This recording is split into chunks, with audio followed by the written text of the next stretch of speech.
What is happening, guys? This is your captain speaking, and today we are talking episode 3 of Kamen Rider Zi-o, our X8 episode, or at least the first episode of what I guess is going to be a two-parter format now. Haven't had one of those in a while. So, as I just said, this episode is going to see our crossover with X8, although Emu doesn't show up himself until the very tail end of the episode. So the plot takes off back in the year 2016, where we're introduced to our newest timejacker, Hora, and she's kind of debriefing with Wool from last week, or from the events of last week, with Bill, telling him how things didn't go so well, and now she's going to take over for now. So she gets in between this father and his son being transported to an ambulance, and she's going to pause time and give the father an X8 ride watch and turns him into another X8. And then meanwhile, at the Hall of Justice, we have Tsukiyomi and Gates, who have decided to enroll as high school students along with Sogo, as a means to keep their cover as time travelers, as well as keep a close watch on Sogo to make sure he doesn't go down the wrong path. And as a matter of fact, they're so dedicated to this that they just start stalking him around the school the entire day. And it gets to the point where he's fed up and he just has to hide from them, and he ends up going inside the school locker room, where he sees one of his friends playing the Mighty Action X game from X8, and he drops this interesting piece of info about the game being unbeatable. And as he's trying his best to, I guess, try and beat it, that's when another X8 escapes and attacks him, which forces Sogo to transform. But then he winds up escaping before the fight can even start. So Sogo, Gates, and Tsukiyomi all meet up at the hospital after Sogo brings his friend there, and the doctor treating him explains that all the patients that have come in recently suffer from the same symptoms as this guy here. And Sogo is sure that this is a result of another X8's monster's attacks. Sorry, I'm just not really too good with words today, guys. So Sogo tries to go out and stop him, but before he can even leave, Gates interferes and tells him that if you try and fight him, you'll have to transform into Zi-o again, and, we can't have that. But at the same time, Sogo says that, well, I can't sit here and do nothing at the same time. Like, I can't sit here and watch people suffer. You know what that's like, don't you? And that just absolutely strikes a nerve with him. And it triggers what I think is his PTSD from what Oma Zi-o did to him and his people. But once cool heads prevail, Sogo, he gets the idea to try out the game that his friend had before and see if he can find any clues in there. But it turns out that he absolutely sucks at it, so he's kind of SOL there. But not until Tsukiyomi finds out about Genius Gamer Emu, who we obviously know is Hojo Emu from X8, and they go on this manhunt for him to see if they can have him play it.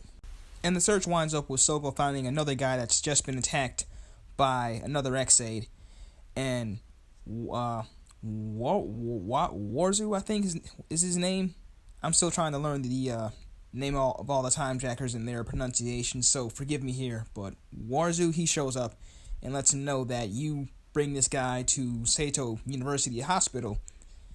And once they admit the guy, they find out that the doctors around the area know who Genius Gamer Emu is, and not long after they run into Kagami Hiro, who we know is Brave from X8, obviously, and he lets them know that Emu, he's been missing ever since he tried to research the case with all the patients who have been playing the Mighty Action X game.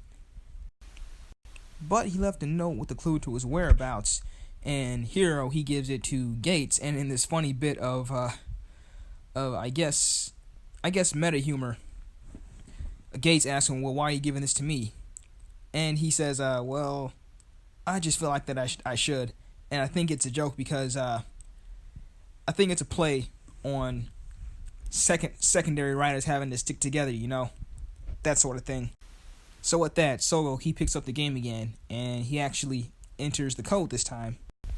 And Tsukiyomi reminds us of the rules to another writers, as in, they can't be defeated unless they're defeated in the time period that they were created. So doing it here would be kind of futile But at the same time, Sogo says, well, doing nothing won't help either. So him and Gates transform anyway and fight him off. Gates transforms into Armor Time Drive, followed by Sogo, who transforms into Armor Time Build. They're able to defeat him and revert him back to human form. And that's when then Emu shows up. And he's a bit different from the last time we saw him, because he's very stern looking, and then for some reason he wants to stop them in their tracks and tells them that this is as far as you go. And that's where the episode ends.